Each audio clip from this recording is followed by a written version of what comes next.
Red alert!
Yeah, happy Friday. It's May 2nd, 2025 already. Welcome to 4K Skywatching podcast. I'm Tom King.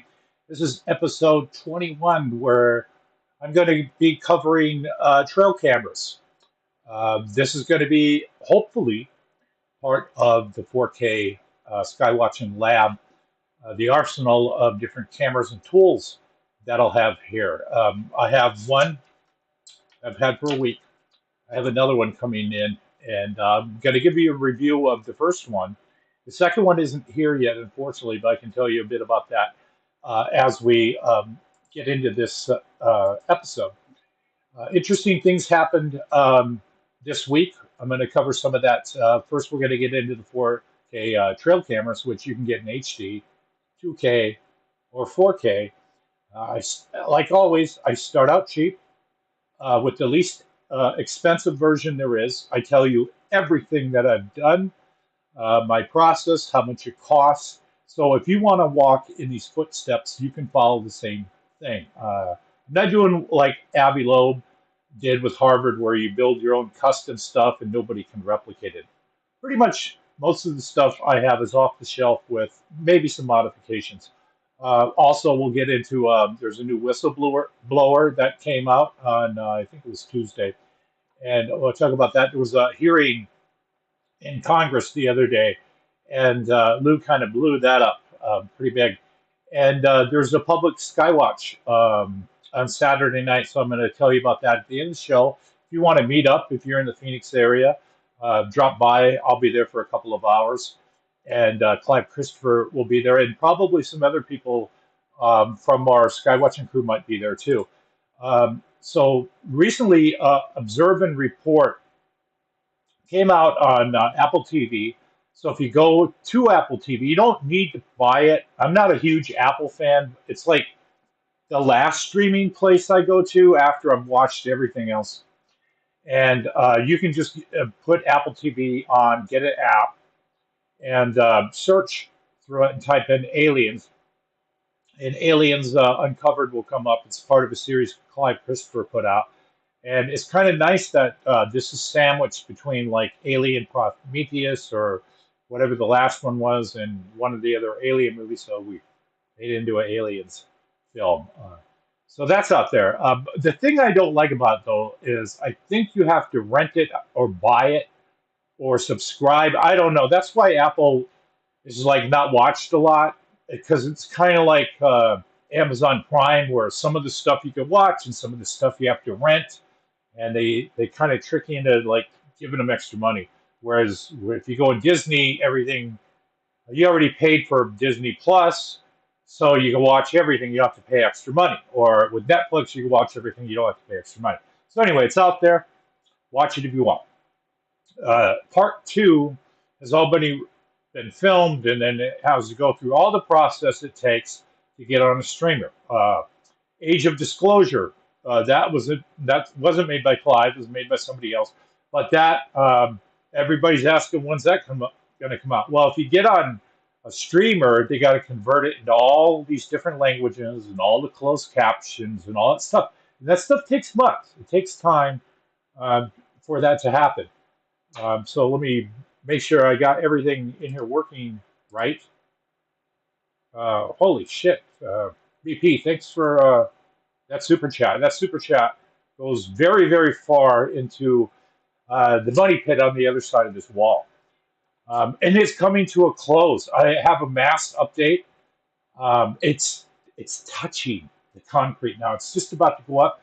I tried to do this by myself yesterday and almost had, hope Rhonda's not watching, I almost had the crane fall on my head. Could have killed me, but we're gonna do that Saturday. Yeah, I'm not an Apple fan either, but you know what? Let me tell you something. Here's what I found out happened. If you don't watch this stuff, what I think is it has like, and Clive, if you're in here, maybe you can. Well, he gets the money if you watch or you buy it, but you know later, I think it goes on Tubi and it goes on different streamers.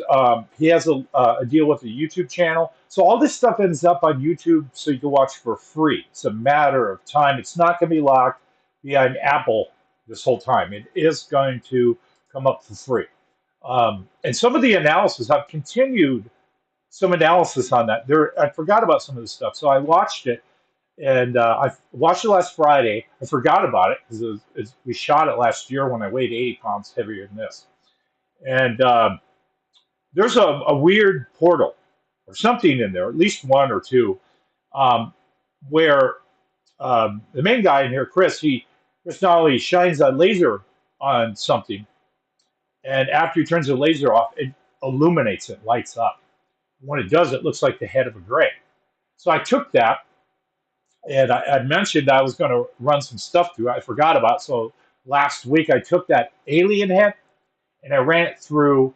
I stabilized it, ran it through some filters, ran it through a bunch of different AI stuff. Everything about that looks like an alien anthead, insectoid or gray, whatever you want to call it. Hey Dan, how you doing? Dan might be at that Skywatch Saturday, so I'll be there for a couple of hours.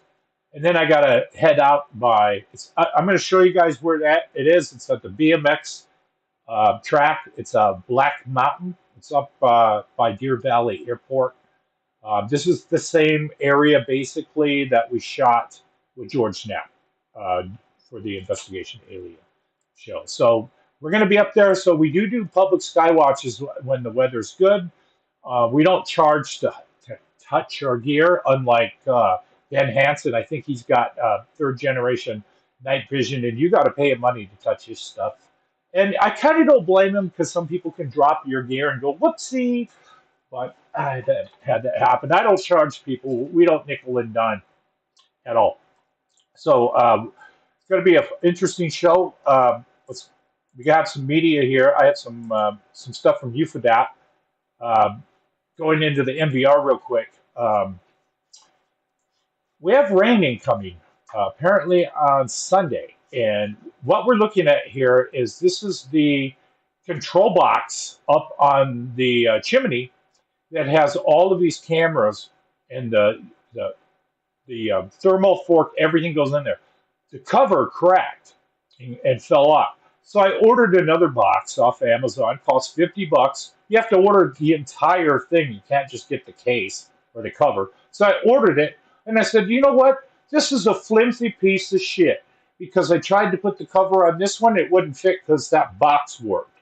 So I'm going to take that box off and put like a Camtex box, like something heavy duty. So I need to throw something over here before Sunday, before it rains and comes down. Because if it rains on that, what happens is some of the connections die. I got to go up and fix them.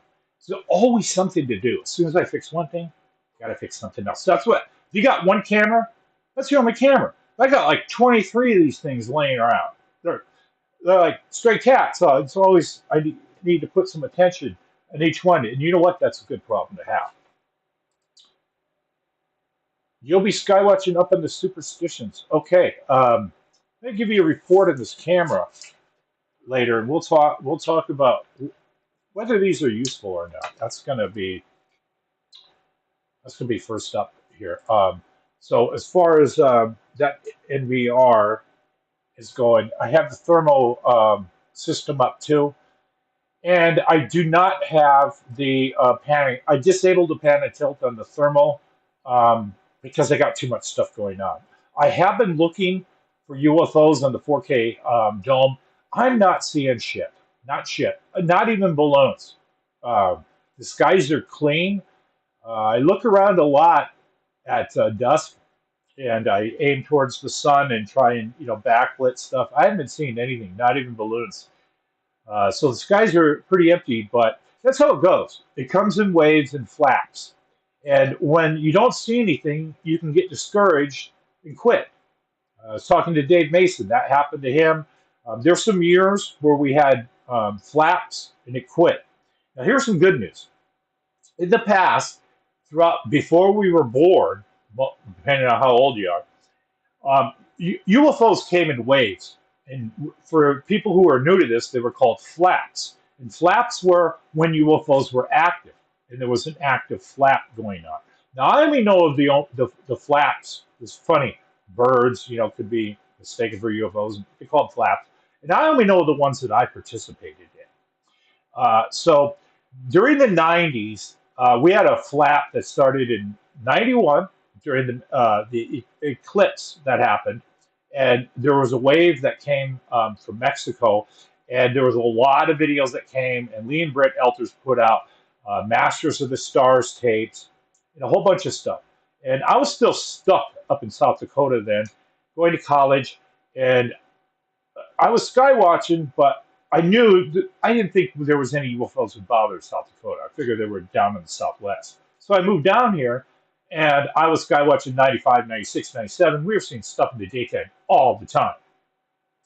And then the flap, that ended around 98 as far as daily hockey pucks. And then it kind of bombed out. I didn't really see anything. And by 2003, I had went through the whole nighttime thing with Bubba. I wasn't seeing anything in the daytime. So that's when I went on hiatus. But I still, watched ufology from afar, and there wasn't a lot going on in the 2000s at all. During the 2004, we had the case with the Nimitz, and we had Commander Fravor, we had the Tic Tac. But just because they were being messed with off the coast of California, there wasn't a lot of UFO activity over the United States or around the world at that time.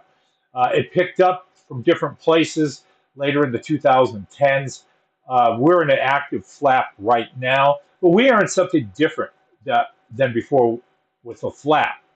We have consistent news media coverage all the time. It's not going away. Before, back in the 2000s, the only time we had any media coverage was during sweeps weeks. During sweeps weeks, which would happen twice a year, usually around September, October, and then in February, is when the news media gets interested all the time in ratings, and they run UFO stories and whatnot, and they get really high ratings, and then they charge commercials or something off that. That's how they value that commercials. So sweeps weeks was when it would happen. And it was really, really hard to get UFO shows out. If there wasn't an active flap, there weren't any shows. But now, it's not never going away. It's like gangbusters now. We have Ancient Aliens on. I mean, I think that's been running decades. We have UFO show after UFO show. Clive Christopher alone made about 20 UFO documentaries in something like a year and a half. Uh, Dave Altman, he puts out all kinds of stuff and produces and assembles stuff. We have Skinwalker Ranch. I think that's going on 6 seasons now. There's probably going to be a TV show about Jake and the Skywatcher group. So my point is, and then we have Congress looking into this historical stuff. This is not going away media-wise. This is always going to be, Congress is looking into this. Uh, Weaponized is putting out stuff. There's like 10,000 podcasters. I mean, pretty soon people's grandmas are going to be podcasting about this stuff. This is not going away. The heat is hot as fuck in ufology. It's not going to go down no matter who screws up or whatever. No one person can take down the UFO community, uh, despite what people say. This is going gangbusters for a very long time. Uh, so, getting into tonight's show, BP, what year was it that you took the 4 Tic Tacs recorded during the day that would gather and scatter in a few seconds?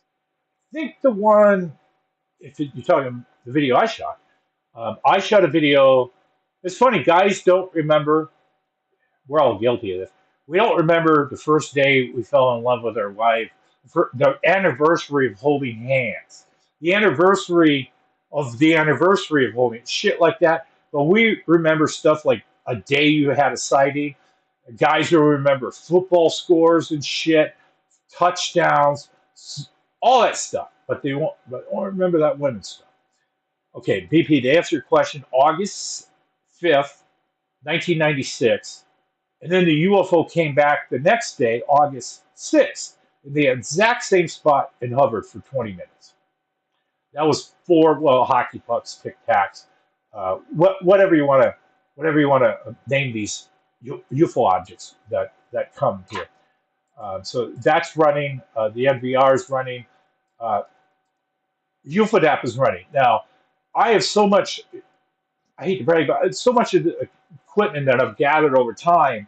I don't have time to focus on each one. So I've been focusing a bit on UFODAP and adjusting different values um, in the day or night to try and get this thing to kick in. I'm going to show you a clip where it actually kind of worked, and it's very impressive. But that isn't the norm with this thing. Usually it screws up and it does some really bad stuff. We got Air Spy running too. I have the antenna outside, but nothing to report on that. I have the radar. Basically, the station that the AV station is waiting. Very very soon, I'm going to put the antenna, or I'm going to find out what the hell is going on with that. Um, and unfortunately, it's probably going to rain Sunday, but probably going to try anyway. So uh, we're going to get whoops. We're going to get into some media from tonight's show. Now, I've had this thing, and I got it last Friday. This is a cheap trail camera. It has a dome on it. And let me give you a review of this. This does work, but it doesn't work for what I'm doing. So that's the skinny on this. Most of these dome cameras I find on the top, well, it's the only one I have. So, yeah, so I'm going to find it here. But from looking with other ones, on the top here is where you're going to put in the top of the dome, is where you're going to put in, it has a built-in SIM card, and where you're going to drop a micro SD card. So this one held 124 gig in there. So then you put the top on and seal it like that. Now, is that going to be weatherproof? Because these things are designed like this. Okay? That's not how we run our stuff. We run our stuff like that. Now, fortunately, in the software controls, you can flip this and mirror it. So you can flip this up. But is rain going to stay out of this? And then here's the on and off button, right? Is rain going to stay out of that? Hell no, because it's designed like this. So right here is the on and off button. And then right next to it is a USB-C connector. That's where you plug in the solar power. So with this, let's say you got this sitting in a tree, and it's going to rain at some point. Water's going to trickle down in here, and that's going to break this unit. So you're going to have to do home water. You're going to have to waterproof this yourself, in other words, if this was usable. So in my test, before you deploy something like this in the field, you got to make sure it works at your location, your house, and you have to put it through an entire rigmarole test. So I put this outside, I hooked it up, and I figured this is going to work. Is I think a 10,000 amp built-in battery. There's a hell of a lot of technology in this little thing. There's a battery, there's a cell phone receiver, a dome camera, a 2K system in it. It's got night vision camera on it. Quite a bit of technology in here. Now, this does not spin 360 degrees. It does a 355. What a 355 means is it doesn't do continuous rotation because it didn't put a slip ring inside. It rotates and then it stops. Some of them go up and then they stop too, and they don't do the auto spin. So using this thing, what I found out is it takes 13 hours to fully charge it. And then you put it outside with the solar, it should be good to go, right? Let's say you deploy this and then you drive. Let's say I was a fool and I put this on the gunnery range. And I come home. Well, the next day it doesn't work. Battery died. So you think, okay, you would think that when the sun comes up, it's going to recharge the battery. It's on with the switch. It's going to come back to life. Nope. Nope. This thing's screwed. Once this loses power, it does not wake itself up. Now think of the rovers we have on Mars. When they lose power, they recharge and then they start transmitting back to Earth, to NASA. Not this thing. This thing bricks itself. So you got to go out and charge it and then manually turn the damn thing on. Here's another problem. When it runs for about 10 minutes, this thing comes up on your phone. It says, it's using too much power. It needs to go in sleep mode. Do you want to continue or not? I'm like, for fuck's sake, man, does this thing work or not? So their trick to get this to work is to put it into sleep mode every 10 minutes. So what I did was I put this outside. I put it into OBS. And to get it into OBS, you have to connect it to a phone. Then you have to have something that comes out of your phone and goes into the computer. So I bought some dongle off of Amazon to do that. And I eventually got this into OBS and I started recording. What happened is the next day, wake up, I'm expecting to see footage. I didn't see any footage. What happened is OBS, I did a new install about a week ago. OBS on default does a continuous file recording. So what I found is I had 143 gig file from the phone. Now there's nothing that's going to open a 143 gig file. I don't care how much memory you got. I got 128 RAM in this. It's not going to open it. It's too much RAM. So the solution here is you go into OBS, you go into your advanced video settings, and then you look for look down for there's going to be a checkbox. You're going to find it for file clippings. So you can say create a new file every 15 minutes. So then it won't be 143 gig. It would be a bunch of files. So what I did is I checked every 2 gig, make a new file. That way you have a bunch of 2 gig files, like normal stuff. UFODAP and some other stuff does that. So that way you can open these files. So that's got to be done. So I ran it again, and I was expecting it to work in the morning. It did. It does not work how you need it. There were several deal killers. First of all, I could not get it to go full screen. There were on-screen menu controls. That took up too much real estate on the screen. The go into sleep mode was a deal killer. The having to run it from my phone. I need to use this phone to call people. I want a dedicated system. So there were too many deal killers with this particular camera. So it's already marked to go back to Amazon, and I have a replacement system coming in. So to do this right, I have to spend a little bit more money, and then I got to do a test on the next camera. Now, the next camera is this one, which will be here in a couple of hours. So I'm going to run this through the entire system again. Now, one thing that is important is to get a camera, um, for me anyway, that has a Windows app. So I can run it directly off of Windows and I don't need a phone. And I did some searching with ChatGPT and came up with a Reolink.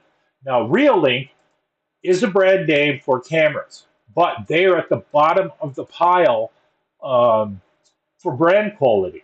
At the top, we're going to find the Daewoo cameras, the Lorix cameras, uh, the Hike Vision cameras, and then underneath those, you're going to find the Reolinks. So when you're shopping around for a proper outside weatherproof dome camera, it's going to go in the totem pole of, Daewoo, Lorix, Hike Vision, Reolink, and really not much else. There's not too many choices under that, except Chinese knockoffs that don't even have any brand name at all. But for this purpose, Reolink is top quality. So this actually has a Windows app to install, and then you will connect the camera to it.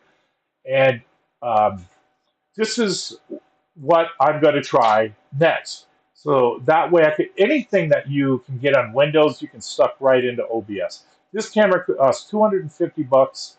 I don't know if it's going to work. It has to go through um, the exact same process where it's got to sit outside.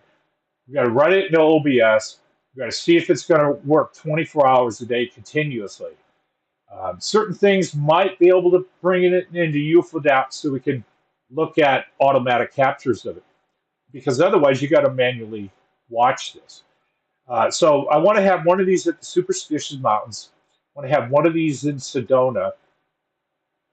And I'll just say, fuck it. One of them watching Palo Verde nuclear power plant. So these UFOs are attracted to nukes, military activity. I'm not going to monitor and put our Air Force bases or military operating areas under permanent surveillance. I'm just not going to do it. Someone else can do that. But Palo Verde nuclear power plant, shit, yeah. Um, we've had an episode where drones went up to that place. I think it was 2019. I covered it on a previous podcast. So there's 3 areas in Arizona that I want to put these cameras and rotate them around. Rolex, my biggest fan. My biggest fan, I think, is the guy who's going around calling himself Tom King in Phoenix. Identity theft. So maybe you're my second. But thank you very much. Thank you very much. So yeah, I'm gonna work on this camera. I'm gonna have a report whether this works. Now, will this work upside down? Because look at this camera. And when I flip this upside down, will water collect in this bowl? I don't know. I'm going to find out. And then, does this actually work? I'm hoping so. Otherwise, I got to move up. I do not want to, look at the math. 3 of these is, we're looking at $800 to put Superstition Mountains, that nuclear power plant that Homer Simpson works at, and Sedona under surveillance. And maybe even Jerome would be a good place too. So yeah, this is expensive to leave these. So you got to make sure they work because I sure shit don't want to drive 2 hours in one direction, leave it, come home the next day, watch it, and then it farted out and it died. I'd be kind of pissed. So I'm gonna write the roadmap for you guys to follow, and I'm your cheat sheet for good sky watching. So we'll see how this works. Now let's look at some footage. I mean, this camera, it does work. If again, if you want to put one of these up, I'm not a phone dude. I'm not a millennial. If I had to sit at a bus stop, you know what I'd do? I'd be like, I'd stare at a sandwich like Keanu Reeves. I hate these fucking things. They're annoying. I did not get a cell phone until 2015. I held out like a I held out. I did not want one of these, so I got one, and I don't walk around with it in my pocket. It lays around in the house and shit. And I'll be outside. People who do, they're cold. You didn't pick up because I don't walk around with this thing. I don't have to. I'm not the biggest fan. But let's look at a little bit of video that came out of this camera here. So this is some test video that I shot. So this is just another side of my house, and the quality is good. Now, the stuff that's overlaying the screen I was talking about, it's not here on a clean recording. This does look like a nice picture for this cheap little $99 camera. So that's not bad for the daytime.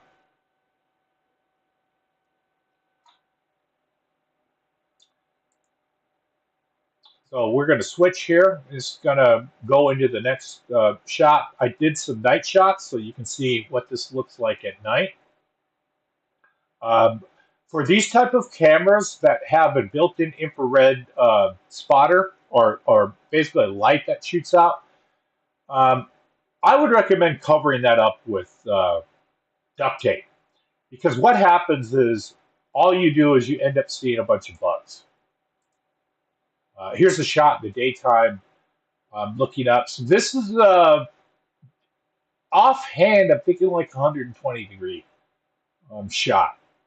So now this is similar to what you're going to get on a GoPro, just a wide angle. You're not going to get UFOs in wide angle because they're up there at these clouds 1 mile up. They're little. They wouldn't even get 1 pixel by 1 pixel in here. These are good for just wide angle shots. Now, if you might get an orb, or squatch with one of these. Here's a shot of the thermal fork at night. Look at all the bugs. This is just disturbing. You see all those bugs flying around? You breathe those in it. At night when you walk around, you breathe these in. Now, if you're riding a motorcycle and you open your mouth, this shit comes in like a sperm whale eating algae in the ocean. Ooh, look at that moth. Chris Bledsoe might say that was an orb. So anyway, when we go skywatch on Saturday, yeah, you breathe this stuff in. You breathe it in. People just don't realize that you eat pounds and pounds of bugs every year. So you're a little bit of drop in the stream here. So that is some test footage from that little camera. No, it's not bad. That's footage that recorded on the SD card. A lot of these come usually with pre-streams. So just in a day or two, I had used up, whatever stream to the phone. It'll record for free to the micro SD, but when you stream to the phone, you're going to use up that data fast, and then they want you to get on their plan, and that's how they make their money. I heard Reolink doesn't charge, but everybody's charging. I think Dan already has one of those. He's a Vosker. Yeah, they all need cell phone. You can pretty much get cell phone service in the middle of the ocean anymore. The only place you can't get it is up by Skinwalker Ranch, up by what's that place? Tim Senior took us up to Moon Lake.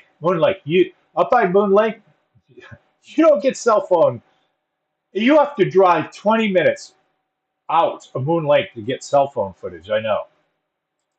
So, and we have a correction update. So, I love showing UFO videos, but if it turns out it's not a UFO video, then we have to do an update. Whoops, let me turn something off here. Turn off that trail cam and run this one. Now, we played this video last week, and this is apparently a helicopter chasing a yellow orb. And I'll be the damnedest. You look at that video, and I cannot see. The people are saying that yellow orb is actually a helicopter with its lights off. You can see a little bit of sun. You can see the sun, when it goes in a wide angle there. And you can't see the silhouette of a helicopter. So this blew up the internet. Hey, look at this. And this is down by, it's down just west of Tombstone, Arizona. So what happened here is this turned out to be, from what I'm hearing, Homeland Security helicopters. So this was apparently debunked. The internet jumps on this stuff really, really fast. So apparently that was debunked. We'll play it one more time. So this was Homeland Security helicopters. I mean, we have to be responsible in the UFO field, and if it's a real UFO like the gimbal, then you fight tooth and nail on that. Because the people that shot it, Navy operators, they don't know what that is. But if there's a reasonable explanation for it, then we got to report that too. So that's apparently what happened. Now we got local Skywatcher here, friend of mine, uh, Armando. He sent me a couple of videos I'm going to play right now. Very, very close to this. Check this out.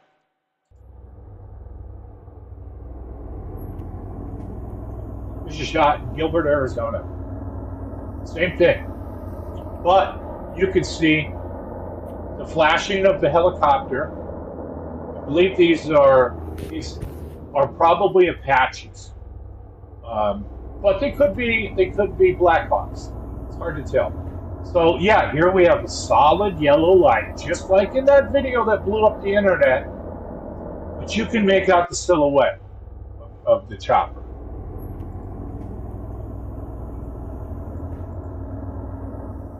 Second video. This happened more than once. And see, you can just make out that silhouette. So one of them's running in standard aviation lights, and one of them turned off.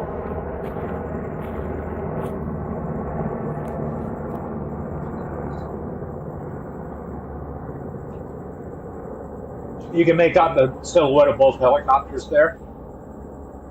And I asked Armando for permission to play this because I don't like playing people's videos unless they say, "Hey, you're good to go, Tom." So, yeah, same thing. So, does that make sense? Of the earlier video was just this, and the internet's just hungry for good UFO videos. Yeah, I believe. So what they said, those dogs that died, that apparently chased after a blue orb and the blue orb touched it, um, they disintegrated those dogs into a puddle of liquid or something very disturbing. And the way they arranged those cattle inside of a shipping container is impossible. The testimony of the people that sold the Skinwalker Ranch, not to Frugal, but to the guy in front of him. I can't remember. Me and my wife have a hell of a time to remember his name.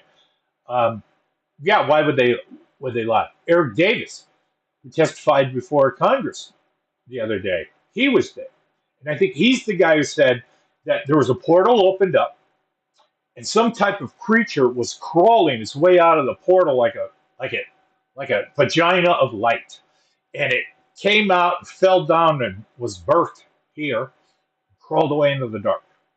Why in the hell would Eric make that up? Eric is a no-nonsense guy, and it's hard to get him to say anything, weird like that, and he reported that. So yeah, the place we went up to, Moon Lake, is right down the corner from Skinwalker Ranch. Not sure what you mean there, Dan, but we'll talk about it. Yeah, that thing looks like an orb, but it wasn't an orb. So that is the trail camera update. Not much to update yet. The thing wasn't reliable. I'm going to shop around until I get a Windows-only system and not a phone system. I was going to try and hook it up to an old Android phone that we don't use anymore. And that's another thing you could do. Everybody probably has a phone that is no longer needed because they upgraded and it's sitting in a drawer. So you might be able to hook something like this up to it, make it dedicated. It's really neat, a computer. I mean, because how much resolution are you going to lose from it going to this and then from it going to Windows, right? So just go straight to Windows. Because you're going to, if you get a UFO, you're going to kick yourself in the ass later. You didn't get something better. But this is a supplemental camera. It's not the main camera into the system. There's a new whistleblower that came out. This was, let me go a bit back here. There's a guy on, there's a guy on Twitter, and I can't remember what he calls himself. It's something like UAP Outlaw, something like that. And he said that last week, he said, come Monday, a new whistleblower is going to come out. He didn't say really who. And this guy has a track record, apparently, of stuff he said before coming true. Well, here is another feather in that guy's hat that what he said happened. So he said a new whistleblower is coming out, and they did. People on social media were guessing: is it going to be unweaponized? Is it going to be? Um, is it going to be with Coulthard? Is it going to be with somebody else?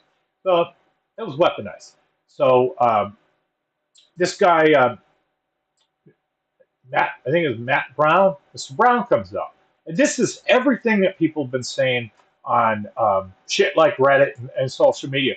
Why don't somebody just come out and tell us, sacrifice their entire life, go to jail for telling us, and tell us the truth? Well, the guy on the phone's too much of a coward to call 1-800-GO-ARMY. He just, you do it. So some guy does it, right? Comes up, doesn't go through DOPSAR. He doesn't get pre-approved to tell us what he's telling us. He comes up with his story that he was looking through some folders. He had in the Pentagon, they have a top secret email system. I heard it's really slow, but it's a secure top secret email system. And they have their own top secret LAN. So this guy is looking through these folders, and he finds one on a simulation, a war game simulation, and for some reason, Immaculate Constellation is in this folder. It's in the wrong folder for some reason. It shouldn't be there. So he starts telling us about what he's seen, and he was talking about basically an image that was taken by a submarine. So it would have been an image from the periscope. It shows a triangular craft, just a still image, is pretty large, and it's over some Russian vessel, and the Russians aren't really freaked out about it. Like, it's no big deal. Or they were waiting, the Russians were waiting for the triangular craft, or whoever was piloting this triangular craft was doing something with the Russians. And the guy mentioned that some of these are ARV or RV. So that the ARV, I heard back in the 90s, there's a lot of terminology back then. They were calling these the alien reproduction vehicles. They said that's what is flying out of Area 51, are basically copies of alien craft made with U.S. technology. So we have not a knockoff, if you will, a Chinese knockoff. Now, if we had those in the 90s, we know China doesn't come up with their own technology. They get out rulers and copy everything America or any of our Russian technology has. They would be flying these things around by now. So is that what the drones are? The New Jersey Chinese alien reproduction vehicles? Who the hell knows? But this guy mentions that. And throughout the whole part one, George and Jeremy are mentioned. So we're going to get into this. We're going to get it. Well, shit, man, just drop it. Drop the beans. So I guess the good stuff is coming out in part two. So we'll all be eating popcorn. Some people drinking beer, watching that. That'll be a good one. Yeah, there's a guy who used to be in the Cool Kids Club named John Greenwald. He's the Black Vault guy. He's the FOIA guy. He's the guy who thinks that all these secrets can be delivered to him in the mail on a piece of paper that comes from the government. I don't know how he came up with that. You are never going to get the secrets to an 80-year cover-up in the fucking mail by a FOIA. Never. So anyway, he used to be a part of the Cool Kids Club. He used to be hanging out with Knapp, hanging out with Corbell, going to the conferences, getting paid for it. He's kicked to the curb now. He buddied up with Stephen Greenstreet, and he's like number one douchebag out there. So he's no longer, both of them in the Cool Kids Club. They are jealous, just pure jealous of the money that George and Jeremy are going to make off this whistleblower. So throughout the interview, Jeremy talks about there's like 30 of these guys, and he's got them all on tape. So if he's got like 30 of these guys on tape, and he just doles them out, just here's one every couple of months, or during sweeps weeks, the ad revenues are going to be tens of thousands, not hundreds of thousands that Jeremy will make, and probably George, off these whistleblowers. But Jeremy's driving around in a Cybertruck. If you drive a Cybertruck, that's pure FU money. You know, you're not paycheck to paycheck if you're driving a Cybertruck around. You're driving around saying, "Look at me, motherfucker." So, and if he's got 30 of these, I mean, the ad money. I mean, Jeremy could start shopping for a house in Hawaii by the time this all comes out. So this tells me that this UFO cover-up is not going to be over next week. Not if you got all these whistleblowers to come out, and then Jeremy tells them, "Hey, man, we're going to protect you." Well, how? How are you going to protect that whistleblower unless you got like an underground bunker or something for this guy to live in? He's in deep shit. I mean, this guy's probably going to get arrested. I know if Obama was president, he would arrest this guy under the Espionage Act. Obama threw a lot of guys in jail. He wanted Snowden arrested for what Snowden did. So this guy just coming out talking about, hey, I was in the Pentagon and here's how it works. Here's the papers. Here's the stuff. Now, if they arrest him, it just proves what he said is true to a certain extent. And also will send a chill down the spine of other whistleblowers that you better be damn careful because you will be sitting in the cell next to him if you come out and talk to Jeremy and you didn't go through the Dopser first. It's a very interesting idea case, but again, no damn proof. No, I mean, proof as far as did he bring any videos with? Did he bring any photos? We haven't seen anything. Got to wait. Got to sit and wait. But we're talking indisputable smoking gun. And everybody that I talked to was just pretty much sick of the slow motion rollout. That it's the people watching these shows in the ufology are on a different psychological mentality than the people on these shows. Some of the people on these shows, they're sitting there thinking, okay, this is a 5-year deal here. I got the show, and then let's see, this is gonna run until 2030. So I'm freaking set. So I'm gonna try and get a second show or a third show. That's the way that the people on these shows think, because some of them are getting paid huge amounts of money. They don't want this cover up, Dan. They want it to continue because fucking mortgage payments and shit. You know that Cybertruck lease. You know, that's you need continuous FU money coming in. Now the people watching, they got a different mentality. Hey, screw you and your Cybertruck lease and all that shit. Get this over with. Wheel out the fucking body. You bring out the body, open the hangar to the craft. That's what we want to see. We don't want to see another guy with a story. Don't care if it's another whistleblower. That's what the people at home are thinking that watch these type of shows. They've seen 20 years of Ancient Aliens and the guy with the hairspray, right? Where's the goddamn bodies? That's what people are thinking at home. So you got these people on these shows. They're like, yeah, this is going to, and we can see it, man. We can clearly see it. This is going to go out episode after episode after episode. And the guy sitting there interviewing them love it because they're raking in the cash. I mean, he's probably going to have Cybertruck for his cat. You know, I wish I could afford an air-conditioned cat house. You know, Jeremy will have one of those soon. But the people at home, they don't want that air-conditioned cat house. They don't want a second Cybertruck. They want the fucking bodies wheeled out. So I don't know if Jeremy, you can get through. You can't get through to that guy. I mean, he does release stuff, and I'm thankful we have him. And him and George, they ask good questions, whether they make it into the edit or not. And you know, I'm not a fan of Donald Rumsfeld, but I love some of the sayings. You know, we go to ufology with the people we have, not the people we wish we have. So Jeremy is still doing a lot of good. even though it's a slow motion rollout. So I do appreciate what he's doing. He's dropped a lot of videos, and I don't care if this is going to take 10 years. I know it. I know I'm going to die, and this shit's still going to be locked up in the hangar. There's not going to be any bodies wheeled out. It's going to take time. It's going to take time. So as long as you can prepare yourself for that reality, I'm happy with it.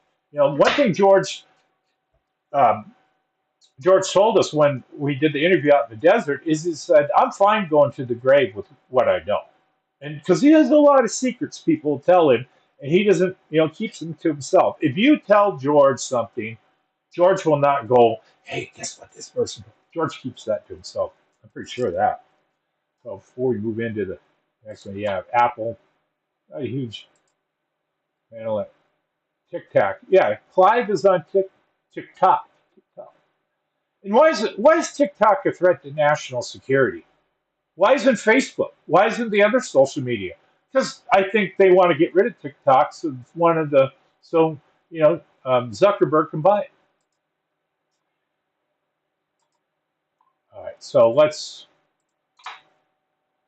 move on to number 3. Oh yeah, I'm trying to get my left eye fixed, and I'm going through a hell of a time. They tell me I gotta go get an EKG. I go to the doctor. Doctor says, you have a history of heart problems. I said, are you sure you got the right guy? He said, yeah, you got a history. So, you question. This is kind of why doctors act kind of like douchey and stuck up, like movie stars. Like, not going to name them, but you know who they are. Because they play, God and life and death. And he's like, well, you're on high blood pressure medication. Well, that doesn't mean shit. Almost everybody's on high blood pressure medicine. If you've ever ate at McDonald's more than a couple of years, you're probably on it. And I'm like, no, there's certain medications you have that my wife is on, family's on, that regulate hearts.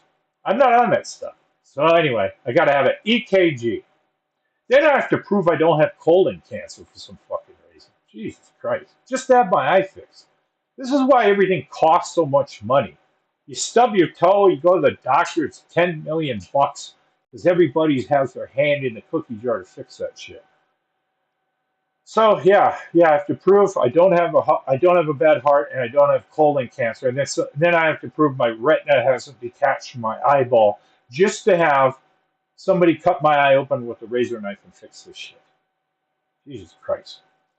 We had another hearing in Congress. Cool. Um, I guess I have UFO calluses to this stuff now. So we have another hearing, and it was aired over the internet. The audio wasn't the best, but anyway, the clips come out. So we had Paulina Luna there. I think Nancy Grace was in there for a bit. Uh, where the hell are the power people? No, Chuck Schumer has never been. He did have that bill come out, but he might have wrote the bill knowing it would never pass. But he has never said anything publicly much about these type of hearings and whatnot. He doesn't go to them. It's kind of like the people who are obsessed with UFOs. So they're there. They're in there. Eric Weinstein's in there, and I think I got the right guy here. And he says there's 4 different types of aliens. There's humans, there's grays, and reptilians, and insectoids. Aren't the grays insectoids? What about the snakes? What about the shape-shifting snakes? Because I think of the hierarchy of the aliens, it's the snakes at the top who run the grays, and then there's the reptoids somewhere in the middle, and the humanoids at the bottom that probably don't want nothing to do with any of those other 3. And then there could be multiple millions of combinations of genetic splicing of all those. You could have half humans, half grays. The abduction people have been saying forever that they're taking fetuses from them and somehow splicing alien stuff together and having hybrid kids. Who the hell knows? So it's a lot more than 4. But Congress is not going to swallow an alien pill of like 100 different aliens and 4,000 different genders with these things. So 4 is a good start. Uh, but one of the things that bothers me is you have people, you have really, really smart people like Gary Nolan, CIA. He's not in the program. He's not an insider. Then who's smarter than Gary in the CIA? That is. That's what I'm asking here. Who's better at math than say this Eric Weinstein guy or Hal Prudoff or some of these guys? Who is better than them that would be directly inside? Because they should be standing up. Because our America's best geniuses, and I'm not talking Neil deGrasse Tyson, that asshole. They write papers. They put out papers. They're well known in the astrophysics community. They'd be well known in the mathematical community. They would probably be very wealthy from their talents. And these people would be inducted by the CIA into these programs. Who are these people? They should be peers of Gary Nolan and Eric Weinstein. They should be able to say, who's smarter than you? And they should be able to say, that guy is goddamn smart. They're probably in the program. So these people who are some of our best, smartest people who are at Congress, they're not in this program. So who the hell is? Who the hell is secretly above and smarter than all these people that would get inducted that just keep their mouth shut? So it would seem there's maybe hundreds of these people that, from math people, engineers, pilots. Who's a better pilot than Commander Fravor that would be in this program that would fly an ARV? Who's better than these guys? Nobody. Nobody really. So I'm at a loss of how they find people and put these people in these programs if these people that we're talking about here aren't already in it. So I'm dumbfounded. I'm just kind of lost how they would find these people. I just don't know. How you doing, T-Fox? Good to see you. No, I'm not a legend. ChatGPT, one of the earlier versions, I asked it about myself. I said, Tom King, being sliced. I said, Tom King was a former police helicopter who filmed the Phoenix Lights from the police helicopter. That's one of them all. That's when ChatGPT was pretty drunk. Maybe it was a toddler version, but ChatGPT is getting pretty damn scary now. Pretty scary. At P1000 rig. P1000. I am taking the P1000 and I'm taking the Luna Optics to the Skywatch on Saturday. Okay, so as far as the congressional meeting, it's cool it happened. And when I said you kind of end up with calluses to this stuff, this is historic. This is historical that this is even happening. Now, back during the way when there was no flaps and it was very, very boring and nothing was going on, we dreamed of congressional hearings. We dreamed of anybody in Congress come along and paying some attention to this stuff. Now, it happens so much on a semi-regular basis, a few times a year, it's now taken for granted. I'm now taking it for granted, going, yeah, yawn, big deal. But it is a big fucking deal. It is when you think about it.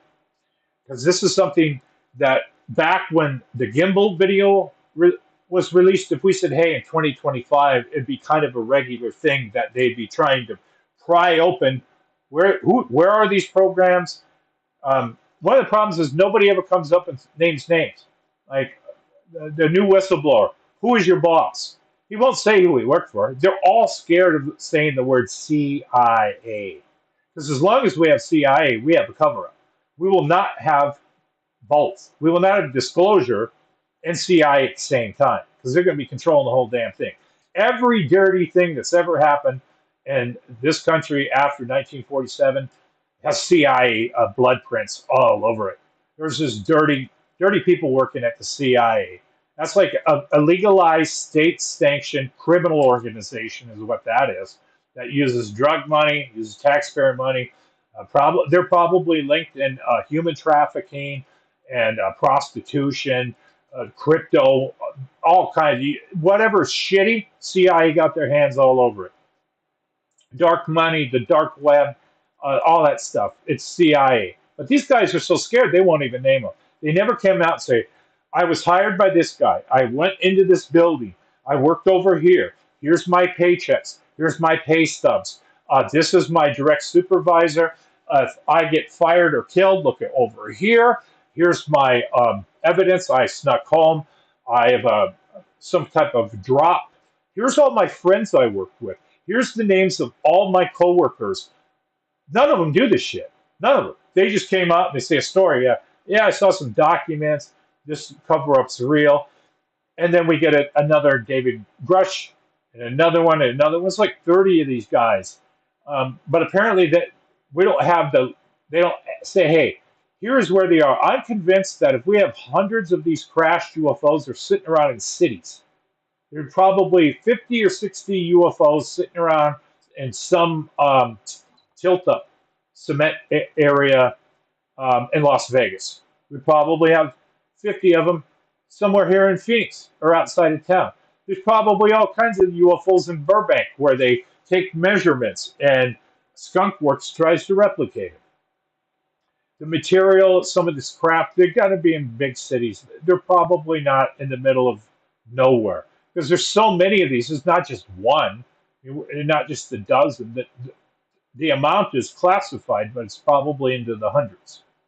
And then when you count how many the Chinese have, nobody knows. It's probably about the equal amount.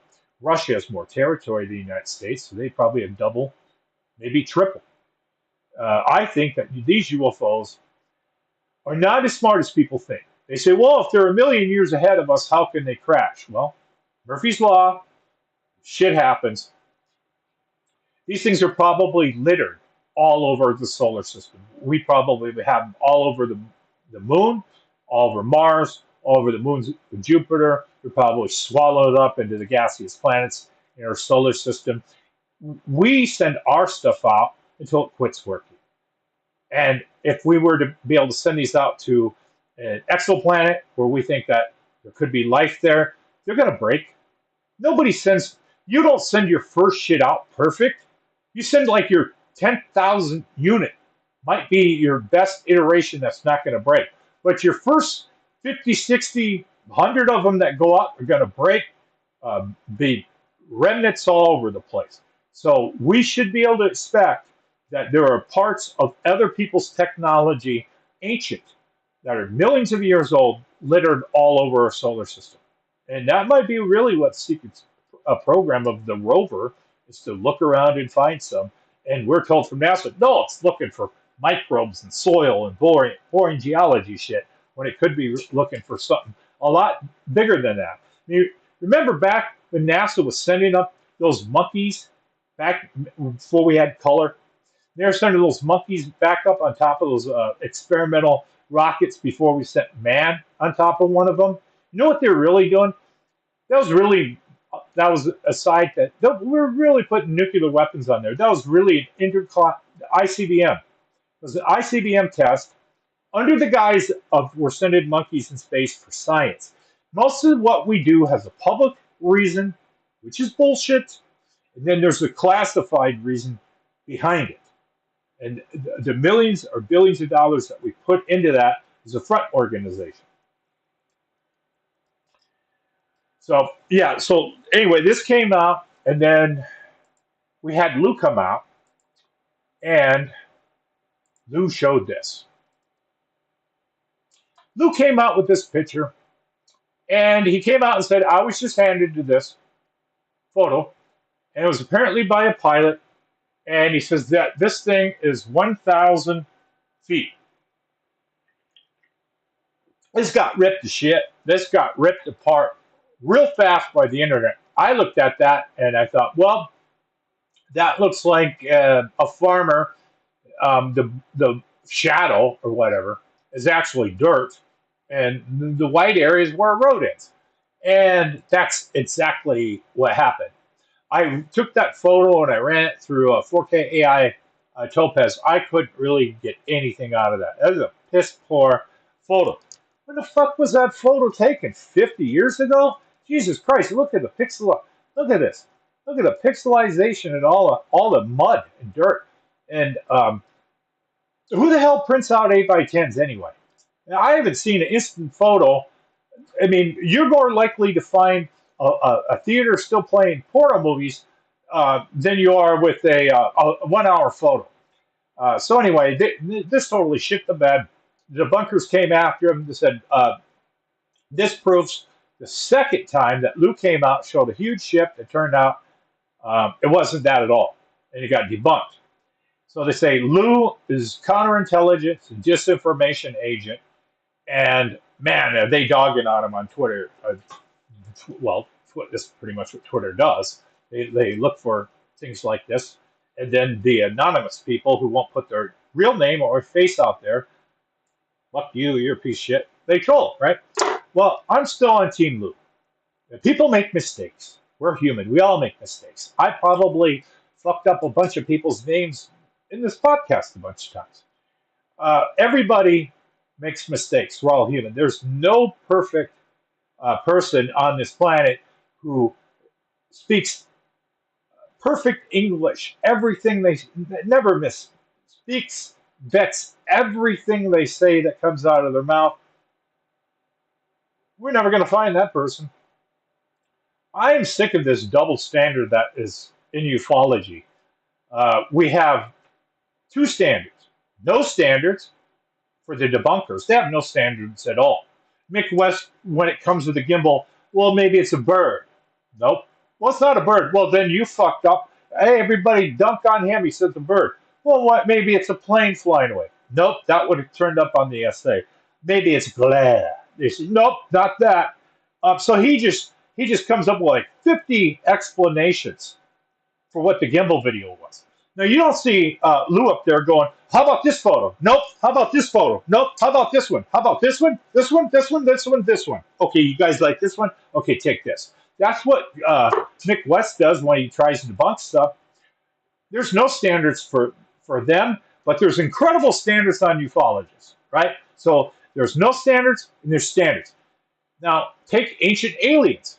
There's absolutely no standards on that show. Everything is bullshit. If you watch an episode of that, it's the biggest names in ufology. You have to be a pretty big brand to even get on that show. And then when you get on that show, sky's the limit, man. You could say, hey, do monkeys fly out of my butt? And that guy will say, ancient alien theorists say yes. So you could make up anything, and that dude will say, ancient alien theorists say yes. Right? They're not fucking canceled. Twitter doesn't give a shit. They don't blow up over that. You know what happens? They get back on the next day. Nick Pope comes on cases he's never personally investigated, but he heard about, and he tells you what he remembers. Ancient aliens say yes. So that show is a whole different standard, right? I know there's got to be a little bit tougher standard before Congress, but Lou done fucked up. And the memory of ufology is amnesia. They're not going to remember any of this stuff. People will move on to whatever Weaponized comes up next week, maybe with another episode with Mr. Brown, and people will be talking about that, looking for gotchas. So that's what happens. Lou's a patriot. He served the country. Read his book. He gives a lot of details in there. It's a pretty goddamn good book. It's hard to put down once you start reading that. So he screwed up. Yes, he screwed up. He owned up on it. He said he didn't vet it. And when he was up there, he said, hey, I didn't vet this. It just got handed to him. He should have never showed that. Entered into the record or whatever. But he fucked up. He fucked up. He owned it. Let's move on. Lou is still going to be doing ufology tomorrow, whether you like it or not. Still, same with Jeremy Corbyn. You know, we get to these answers with the ufologists and researchers that we have, not the ones you wish you had. And that's just going to continue the way it is. You know, there's definitely a double standard going on here, and it's tiring. Going to continue ahead with that shit anyway. Everybody's going to screw up. So yeah, he made a pretty decent mistake. He owned up. Let's move on. You know, if he was canceled over this, I would have never made it 2 episodes into this podcast. Ancient Aliens would have never made it to a second season. Mick West never would have made it to a second case to debunk. So let's just keep rolling and rolling and rolling. Life moves ahead with or without us.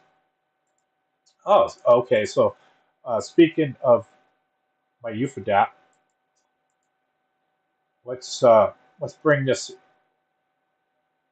into a picture here. So this thing, when it comes to night, you have to select a different mode.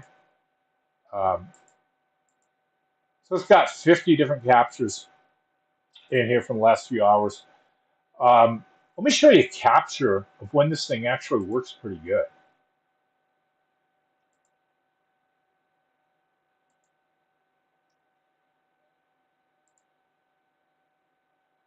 Let me rewind this. All right, so it's for some reason the screen's real grainy. I ended up fixing that on this camera. This is not me recording. This entire thing was done by UFODAP trying to track this plane. You can look at it and it's zooming in, it's zooming out, and the plane's going, and it's like, hey, it's going to the right. And this is doing a good job.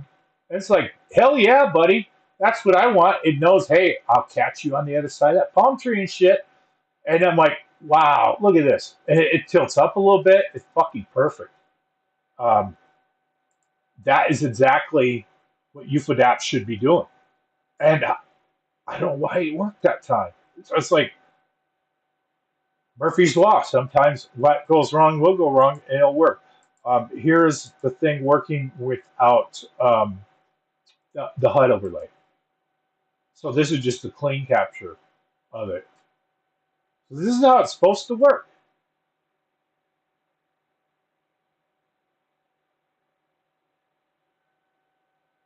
It zooms in.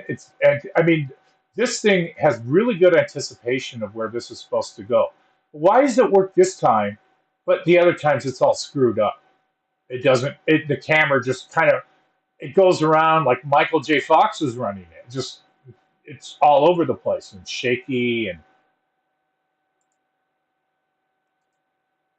so eventually, and there's some guys in the UFODAP Discord. Up in the description is a link to the UFODAP Discord. If you go in there and you go watch, you click on a link in there, you have to join it, and then you click on a link and you look at clips, you'll see all kinds of great clips. You'll see clips of people zoomed in fully on a plane at 40,000 feet and in full color and auto tracking it with UFODAP. And I'm like, wow, this thing works like magic sometimes. I think it might depend. There's a lot of combos. Your settings, your camera. People are saying if you don't get the notification for the show, make sure you have all turned on. I didn't get one for Martin Willis's show. I seen I was subscribed to him, but I didn't have all turned on, so all is an option. Um, they need to turn on. Neil deGrasse Tyson, he's his own biggest fan. That's his biggest fan. You know, but talk a little bit about Louis. You know, there's people in ufology that I have a lot of respect for. Some veterans that are that served that are witnesses to UFOs and stuff. And I was reading some of their take on hot takes on things, and they're saying things like they don't believe Michael Herrera. Michael Herrera is the Marine who said that he was deployed on a humanitarian mission back when Obama was president. Um, and him and 4 or 5 other guys encountered what looked like a human smuggling operation with an octagon-shaped UFO that was the size of a football field. It was rotating. It was apparently under U.S. control, and it was bringing up some cargo. Uh, he said this while Stephen Greer had a conference or something where these witnesses, whistleblowers, were talking. Now, in the audience was Jake Barber. I think Jake talked about this. And I think Jake was there with another fellow. Jake was not there as a whistleblower. Jake was there to find whistleblowers and do what next? So a friend of mine is saying, well, he doesn't believe Michael Herrera because, well, Michael's apparently is people in his own unit said that didn't happen. The Marines said that they would never be deployed without communications. You're not just going to be dropped off and say, go over that way, and the LZ at landing zone, we'll pick you up over where we said. Well, shit happens. They might have to move to LZ. They have no communications with. So they're saying, look, Marines would never, and I don't know, not if Marine didn't get in there, but they would never be dropped off without communications. So people have problems with that. Now I listen to these people. Yeah, that makes sense. So they're saying they don't believe Michael Herrera, and they don't believe Jake either.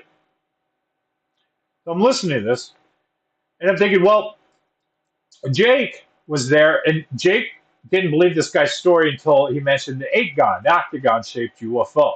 So then the guy mentioned that there's these shipping containers that have air conditioning in them, so you could basically put people in them, and you won't, run out of air, and they have climate control in there, and you would only know about that if that was real. So Jake believed that part too.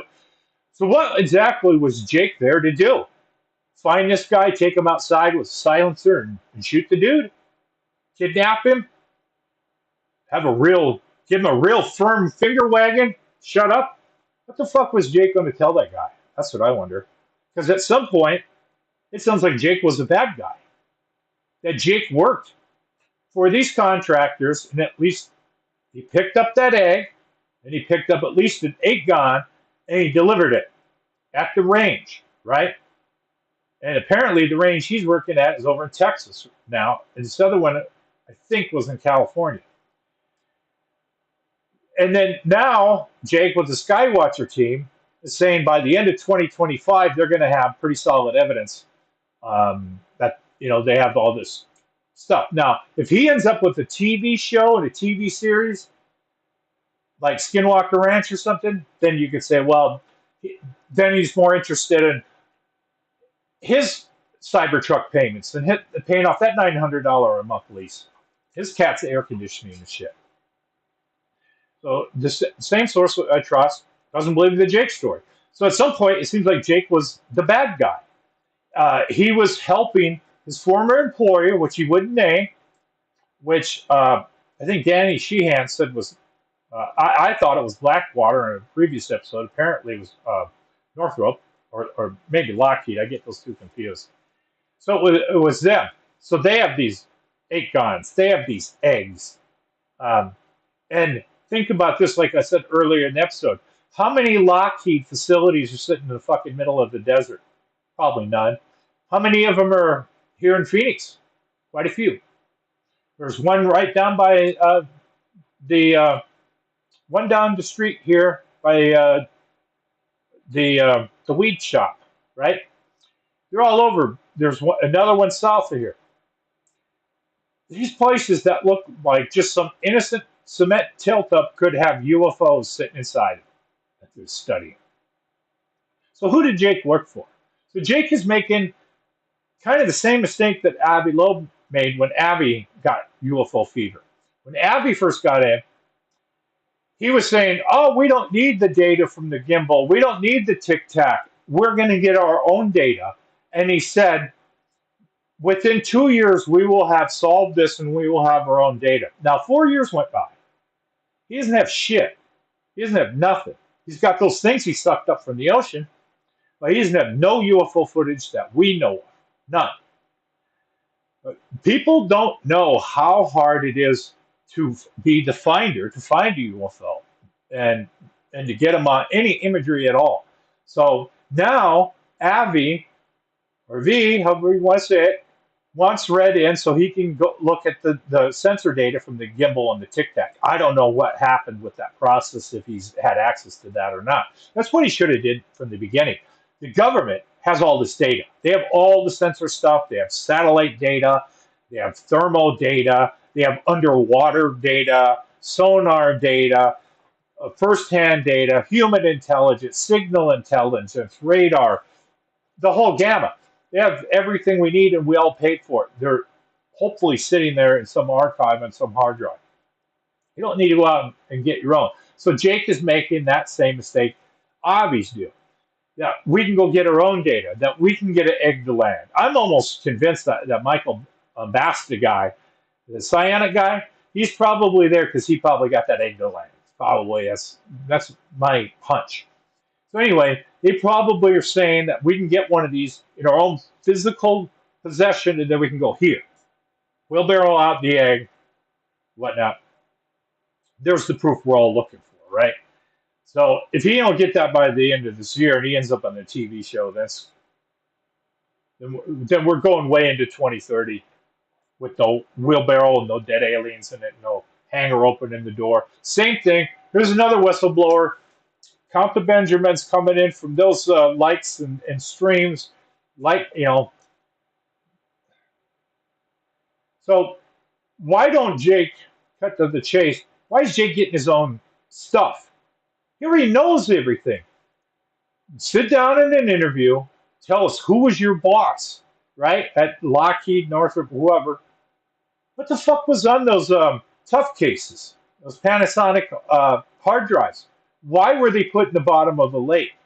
You know, I'm thinking that these hard drives probably showed something along the lines of a UFO, and they went in to get it, and China was there first. China might have tapped or had a Chinese national spy or something in the NSA and said, hey, I got the location. They're about to go get this. China got there first. Firefight went out. They started killing each other and said, fuck it, this is our egg, it ain't yours. This is some nasty shit we can never show on CNN. A UFO, a fucking gun shootout over a UFO. And they took the shit and they got out of there. That could never go public because, first of all, UFOs aren't officially they're real, but nothing, no details other than that from the government. And it would be a pretty big jump, a leap, to go to, well, here's a firefight with us, Russia or China, over an octagon or an egg, right? So why don't he just come clean? Go, I was the bad guy, now I'm a good guy. Here's who I worked for, and spill state's evidence. Here's where I dropped off those things. Here's where the UFO is too big to be moved. Here's where they have the dead bodies in cryogenics. Here's the ring at the Pentagon where all the stuff is. These guys already know it, but now they're looking to get their own information. You could, be snuffed out by, new Jake Barbers. Now there could be another Jake Barber. Jake Barber might be speaking at a Stephen Greer thing now. Somebody's in the audience like this going, now we have his old job and we're here for you. And when you go outside, you might fall over and we shoot you with the heart attack gun. So this is really kind of very weird stuff. So I really don't know who to believe. I read some of the comments on the videos here, and there's some people that just flat out don't believe the egg at all. And I have a problem with that too. Cold Heart comes up and says that video that we saw, that played in here a month or so back, was not Jake's video. Jake did not do that. Another pilot, another helicopter pilot, had film of that. He's a Huey. And he had a GoPro looking straight down, and he dropped that egg. But his video came out the same time Jake went public. Just coincidence. Bullshit. My bullshit detector ain't broke. That's some Stephen Greer level lying right there. Expect a little bit better from Ross than that. That's Jake's fucking video, man. It has to be. He goes public. He mentions the egg. Got an egg video, but that ain't his egg video. It's from another pilot. And that other pilot filmed everything, and it was on those hard drives. Well, shouldn't you not be showing that egg video then? Your boss would be pissed. Name your boss. Put that guy in the hot water. Who was his boss? Right now, he's protecting him. He's protecting him by not naming this guy. Name him. Right now, if you go on Twitter, they're just going apeshit over Lou and that photograph. Why don't you, flip the script, put Jake's boss in the hot seat and say, "This is the guy I worked for." These are where the eggs are. This is where the octagon. These are the Lockheed facilities in the middle of town where they're at. And we can go there with our little nuclear sensors and cosmic watches and all that shit and go, hey, open up the doors. We want to see this. Let's really put the heat on this stuff. This rollout with TV shows and weekly series of whistleblowers. Man, I'm old, but man, I'm gonna die of old age or this colon cancer or fake heart disease that I might have where this shit comes out. I know we're all, you know, I might be on some of a few of these shows, but I'm also with you guys. I'm sick of this shit. I want the wheelbarrow with the bodies to come out. I don't want a TV show with 5 seasons in front of me and a red Hummer and an air conditioned cat house in the back. I want to see the fucking bodies along with the rest of it.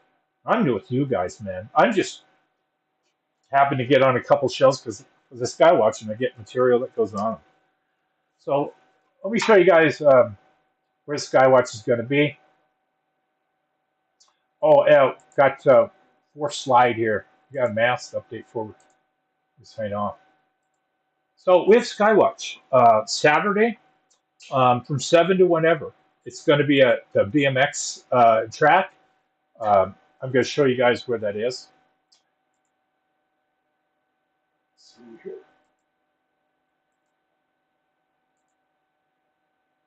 Where in the hell did I put that?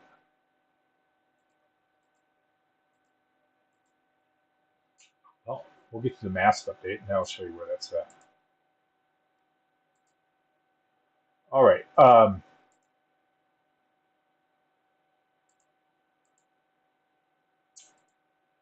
While I do that, bring up to BMX.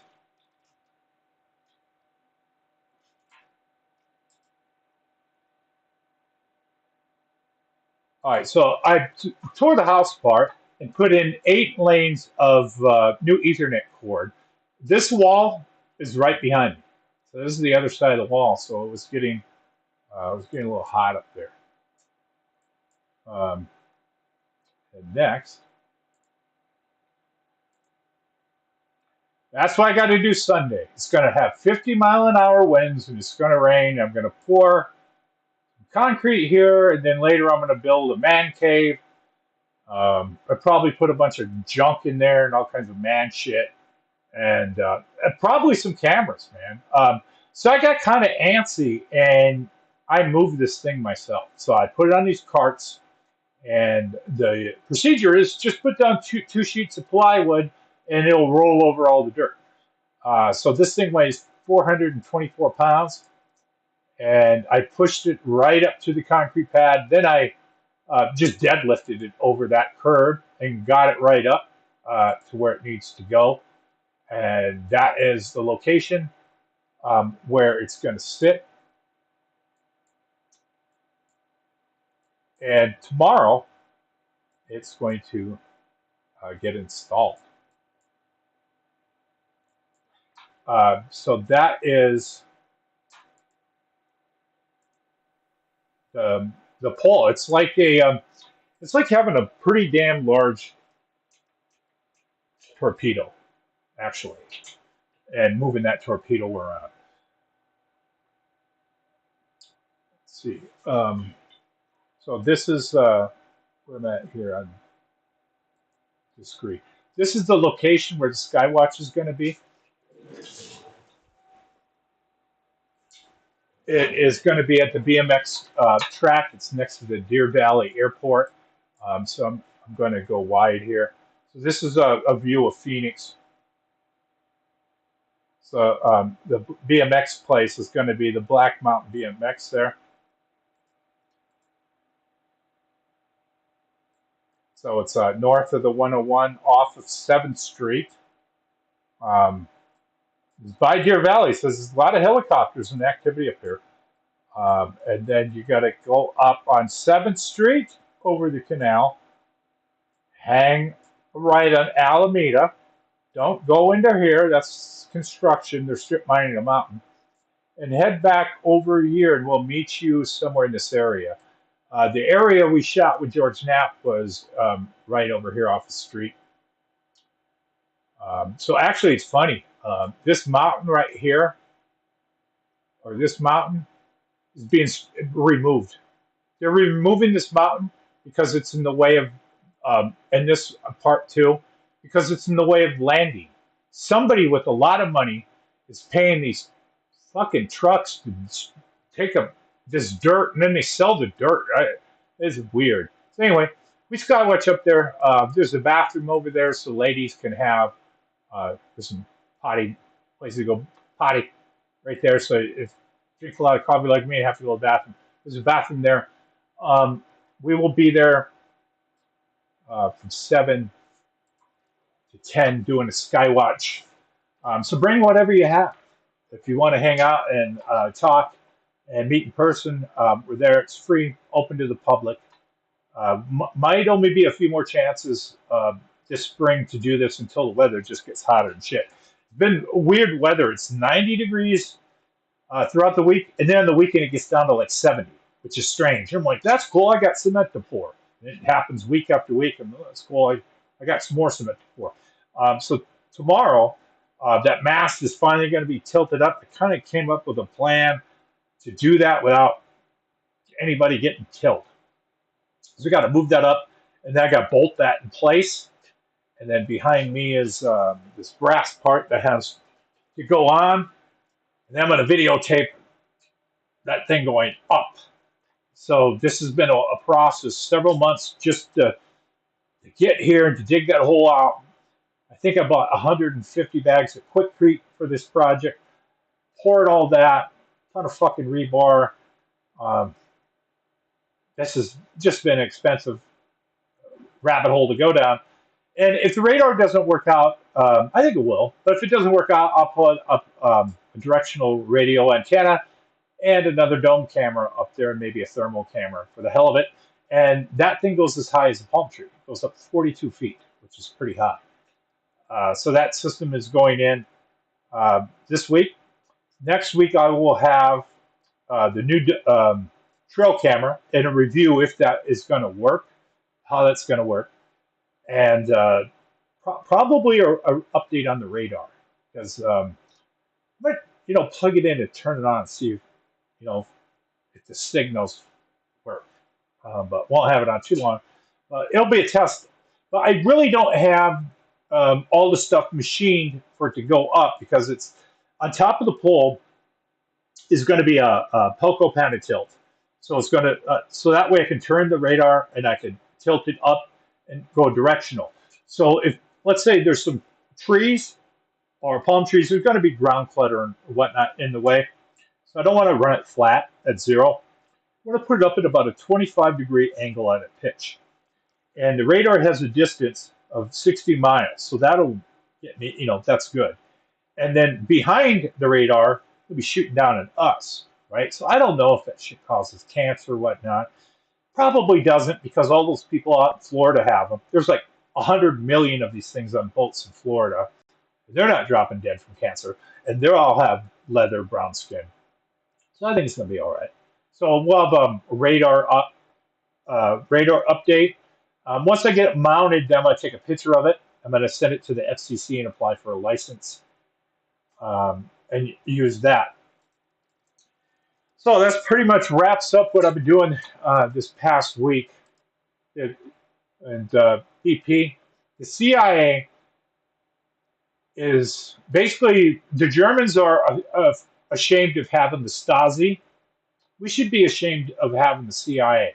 That's not an agency that anybody should be proud to say. I worked there because every dirty, damn, bad thing that ever happened in this country, somehow they always have their hands in on it. I don't want to go into this conspiracy stuff. I'm a UFO guy, but man, my eyes are wide open to see that these guys are all dirty. Hey, Mr. Tube, how you doing? You should be able to post links. I think I made you a moderator. You guys should be able to post links in the chat. Go ahead and drop one in here if you want to give it a try. Yeah, everybody, we all have different opinions, and that's, there's a lot of anger in the UFO field, and every single one of us is going to have a different opinion of Lou. We're going to have a different opinion of Jake Barber, of Ross, all the big people, all the A brand, top brand name ufologists. And, we have to agree to disagree. And still, have some kind of civil conversations and move forward. Together, I think we'll get some type of answers out of this. I just don't like the slow 5-year rollout. If it comes with the TV show, there's no disclosure coming there. It's because the guy's looking to get renewed. When you get renewed, you get paid a little bit more than last year. Get your fucking Cybertruck. I hate to say it, I saw a red Cybertruck. I kind of like the way it looks, even though it's old school '80s look. Kind of growing on me. Yeah, I want to put one of these in the Catalina Island, but man, does it fucking rain in the Catalinas and it's rocky. So you would have to put one of these that's freaking tough, military tough, like that mast I have, industrial size, not this basic, you know, beginner one. So the ultimate goal is this: Catalina Island, um, and the Guadalupe Island too. To have some of them. I thought about putting a UFODAP system over there, and that was back. I was thinking 12-volt battery, a big 2 foot by 4 foot solar panel. That's gonna be fun. Somebody's gonna find that. But then again, there's not a lot of people that visit there. But finders keepers. If you find these things, you could pretty much just take them home and repurpose them to yourself. That's the one thing that these things you can't really brick them and hit a button and brick them. Whoever finds these can just scan the QR code with their phone and now they have it. Apparently, what's inside? That's a good question. Um, it said that there were beans inside of it, but then I've heard the other part that there are no beans inside of it because the egg itself is bean. It's alive. I think ufology is coming along to the point where we agree that UFOs themselves are alive and have their own consciousness, so they're their own life form in a way. But that's really weird. I mean, think about it. How does that work? When when did that egg? Let's say that egg's alive. Let's say the gimbal's alive, the saucer. First, for sake of argument, let's say it's this. Did it come alive off the production plant? When exactly during the production of this UFO did it become conscious? If it's 3D printed as one thing, did it come with the 3D printing of the manufacturing? So you can manufacture hardware that also has a soul of some type. Very, very beyond Earth type thinking like that. And then the UFO community takes a lot of things as a given that the hitchhiker effect is real. We have no scientific proof it's real. That again goes back to the hunt for Skinwalker. Somebody from the DIA went to Skinwalker Ranch, got freaked out, went back to Washington, to the Pentagon, and still was freaked out, right? This could be a really religious person that went there and said, this shit's fucking demons, man, and went home and said, there's still demons. And all of a sudden, almost everybody's saying, man, there's a hitchhiker effect out there that's real. No, that might not be real at all. It might have just started with somebody who's religious as hell, went to Skinwalker, came back with the heebie-jeebies, and now all of a sudden it's UFO folklore. So it's a tale everybody tells, and there's no scientific point of origin. It's just another story. Yeah, I got to get some of these rants out. Yeah, if we ever get another Phoenix Lights, I have at least this section of town under surveillance. I'd like to have more. I would like to also, I think maybe the White Tank Mountain's looking this way. South Mountain I thought about, but it's not legal um, to put a trail cam in a state park. Now, if you put a trail cam up with no moving parts, like one of these, maybe in Tonto National Forest. If you have one with moving parts like this, that's a different story. So We'll see. I will. This is the way, and I will lead the way. Wow, time flies here. Need to sign off and go watch whatever the hell happened on Andor. Tell you the truth, wasn't very happy with the first three episodes of, of a bunch of people making fucking clothes, man. That has nothing to do with the Death Star. I want to see how the Death Star was made. It started out like that in the first season, and then now it's like, hey, look at how all these Imperial clothes are made. You know what? Fuck that shit. Get to the making of the Death Star. I would like to at least see a love story or something. Show some more damn droids. But we'll see. I haven't seen the other the other next three episodes. Andor is probably the best of the Disney Star Wars stuff. The other stuff kind of blows. Just kind of, I don't I don't know. They had no plan. The Obi-Wan stuff, you had 5 years to figure it out, and then you kind of made it up as you go. Anyway, I'm going to wrap this up. This is the 21st episode of the 4K Skywatching podcast. It's almost been half a year. I've been doing a bunch of 101 lessons on basic stuff, basic cameras. I'm doing that right now in the trail camera. A lot more 201s coming up with harder stuff to figure out. This mast and this radar is going to be one of them. So there'll be a radar update and a trail cam update on episode 22 of 4K Skywatching, and probably bring some other people along with some guests. If you want to support the channel, I would say this: hit that like button, or hit the down button. If you don't like the shit, you want to troll, but then leave some comments about what sucks, and see if I can straighten out, make a better podcast in the future. If there's any guests out there you want to see on the show, leave it in the comments, or go to their podcast or whatever they got, and tell them, hey, you should come on this and show what you got, show your gear. Let's mind meld this UFO together. And this is a channel for UFO nerds. So if you're watching this, you are a UFO nerd, and you're getting into the details here. So this has been fun. I'll see you guys next Friday at 6 o'clock. Should be a little better report. Might be another episode from Mr. Brown from Weaponized. So keep your eyes open for that. And look up, hit that subscribe button if you want to join. You can join the channel. It's $3. You get extra videos. There's bonus videos and other material I have on there. Some videos I put first, so you can watch them a couple of days early. It's just to help kick in a couple of bucks to support what I'm doing here. Because nobody's doing anything like what I'm doing. I'm doing live 4K skywatching and broadcasting and telling you exactly how this is done. I'd like to see more people doing this. I would rather watch this than have to do it myself. But that's just the gist of it. So I appreciate you guys, and we will see you next time. I'm Tom King, and it's been a pleasure to talk with you on Friday. Have a good evening.